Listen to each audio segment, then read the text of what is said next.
Question fourth मैंने draw कर लिया है, आप बुक में से क्वेश्चन रीड कर लेना, बहुत सिंपल सा है।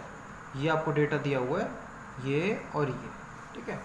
अब इस क्वेश्चन को मैं आपको स्टेप डेविएशन मेथड से करके दिखा रहा हूँ। एक बार आपको देखना है ये क्वेश्चन किस तरीके से आपको करना है। देखो, आपको नंबर ऑफ हार्ट बीट दी हुई है, ये मैंने यहाँ पे ड्रॉ कर दी। नंबर ऑफ वुमेन्स आपको शो करा हुआ है, मैंने यहाँ पे शो कर दिया। आपको निकालना है एक्स, और एक्स का मतलब आप बताइए, आपको क्लास मार्क होता है। देखिए जो ये एक्स है ना, ये आपको हमेशा निकालना होता है, चाहे आप मीन कर रहे हो एज्यूम्ड मीन मेथड से, स्टेप डेविएशन मेथड से, और चाहे आप कर रहे हो डायरेक्ट मेथड से। तो एक्स में निकाल देता हूँ। अब इस क्वेश्चन में एक्स निकालना भी मुश्किल है थोड़ा सा। देखो 65 और 68 के बीच की वैल्यू फाइंड करनी है। अब एकदम हम ना एक साथ तो हम नहीं कर सकते सॉल्व, तो आपको इसको थोड़ा सा ध्यान से देखना होगा। एक मैं करके दिखा देता हूँ, देखिए जरा।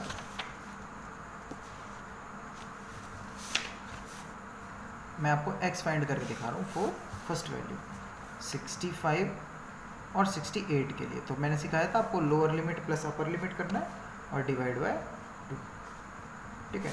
ये हो जाएगा आपका 3/3/2, और इसको आप डिवाइड करोगे आपका आ जाएगा 66 पॉइंट। समझ आ गया आपको, ठीक है। तो मैं यहाँ पे लिख दूँ 60, ये हो जाएगा आपका 66.5। अब देखो, आपको बार बार सारी चीज़ें ऐड करने की कोई ज़रूरत नहीं है, बस थोड़ा सा शार्प माइंड रखो और देखना बस ध्यान से मैं क्या समझा रहा हूँ। पूरा माइंड ओपन रखना अपना। देखो इन सभी में पहले गैप देखो कितने का है। गैप 68 में से 5 माइनस करोगे तो 3, यहाँ भी 3 का गैप है। 74 में से 71 गया तो भी 3 का गैप। आप देखोगे सभी का गैप सेम है। अगर आप ये गैप सेम है ना, अब आपको टेंशन लेने की कोई ज़रूरत नहीं है, बस। तो देखो क्या करना है, 65 के बाद अगली काउंटिंग क्या आती है 66। तो अगर आप x दोगे उसके बाद उस पॉइंट लगाया हुआ है, तो अगला क्या हो जाएगा 68 के बाद काउंटिंग क्या आती है, 68 के बाद आता है 69, तो 69.5 बस हो गया।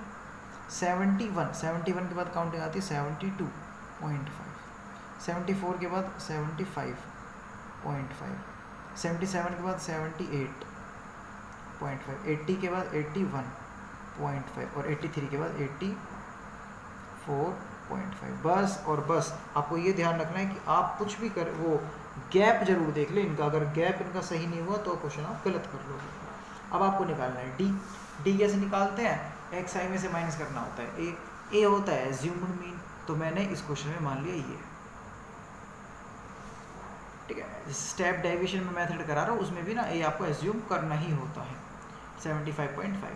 अब मुझे 66.5 में से 75.5 माइनस करना है, तो ये आपका माइनस हो आ जाना चाहिए -9, है ना। बहुत सिंपल है। 66.5 में से 75.5 माइनस कर दिया मैंने। देन 69.5 ये रहा यहाँ पे, 69.5 में से 67.5 माइनस करूँगा, तो क्योंकि इनका गैप 3 था ना, तो 3 का डिफरेंस कम होता जाएगा। तो ये आ जाएगा आपका -6। देन यहाँ आ जाएगा -6, इसमें से इसे कोई माइनस करना है तो 0। देन यहाँ पे 3, 6 और 9, ठीक है। ये पैटर्न हमेशा फॉलो ही करता है, आपको थोड़ा सा इसका ध्यान रखना है।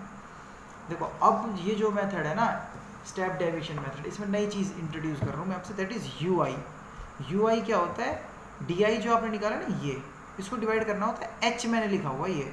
और एच क्या होता है मैं यहाँ पे आपको शो कर देता हूँ। H stands for class size, यानी कि इनके बीच में गैप कितने का था। तो गैप कितने का था 3 का ना, इसलिए आपको एच भी पता लग गया कितना है 3। मैं यहाँ पे ये मेंशन भी कर देता हूँ। अब बस आपको 3 से डिवाइड करना है डी आई की वैल्यूज़ को। तो इसको डिवाइड करोगे 3 से तो -3, इसको डिवाइड करोगे 3 से तो 2, इसको डिवाइड करोगे 3 से तो 1, देन 0, 1, 2, 3। आप देखोगे डी आई से भी और छोटी वैल्यूज़ हो गई है। मल्टीप्लाई करना बहुत ही आसान कर दिया। अब यू आई की वैल्यू मल्टीप्लाई करनी है एफ आई से। ध्यान रखना हमेशा एफ से ही मल्टीप्लाई होती है, हमेशा, चाहे कुछ भी क्वेश्चन है। तो 3 2 ये हो गया 6, 4 2 8, 3 1 3, 8 0 0, 7 1 7, 4 2 8 और 3 2 6। देखो ये 8 और 6 प्लस का, ये 8 और 6 माइनस का, ये तो खत्म ही हो जाएंगे। 7 में से 3 माइनस करना, ये आपका 4 आ जाएगा। क्या निकाला ये मैंने, समेशन ऑफ एफ यू, ये आ जाएगा आपका 4। 7 में से ये 3 माइनस होकर 4 आ गया। समझ आ गया। अब बस आपको फॉर्मूला लगाना है। देखो मैंने शायद दिखा नहीं पाया, 7 में से 3 माइनस करना है, ये 4 आ जाएगा। अब तो बस आपको फॉर्मूला लगाना है इसका मीन का। मेथड का नाम स्टेप डेविएशन मेथड, इधर लिख देता हूँ, एक सेकेंड। स्टेप डेविएशन मेथड, अगर एग्जाम में वो कहे ना किस मेथड से, मतलब स्पेशली स्टेप से करो या फिर उससे करो, तब तो इसी से करना है आपको। मीन का फॉर्मूला देखो, एज्यूम्ड मीन के लिए क्या था, a plus summation F D लिखते हैं, इसमें यू लिखना है बस, अपॉन समेशन एफ। अब इतना फर्क तो नहीं है, आपने h से डिवाइड करा था, आपको ध्यान हो यहाँ h से मल्टीप्लाई कर रहे हैं, बस सिंपल हो गया। a क्या था, एज्यूम्ड मीन, हमने कितना माना था, अच्छा इधर है 75.5, उसको पुट कर दूँगा एक बार तो 75.5 प्लस, ये तो मेरे को ध्यान है 4 आया था, अपॉन f। इनका सम कितना है, इधर मैं कर लेता हूँ, ये वैसे क्वेश्चन में गिवन हो सकता है, दिखाऊँ मैं आपको क्वेश्चन नंबर 4 में। तो वो ये रहा 30 वूमेन है ना, यहाँ पे लिखा हुआ है 30 वूमेन, तो ये कितना हो जाएगा आपका 30, ये हो गया आपका 30। और गैप कितने का था, 3 का बार बार गैप चल रहा था, वो तो ध्यान ही है। 75.5 प्लस इससे इसे डिवाइड कर रहा हूँ तो 4/10, और यहाँ पॉइंट लगा रहा हूँ 75.5 प्लस 0.4, अब तो बस सिंपली ऐड करना है, 75.9 आ जाएगा मीन हमारा आ गया। तो मैं आपको तीनों मेथड्स बता चुका हूँ, एज्यूम्ड मीन, डायरेक्ट मेथड और स्टेप डेविएशन।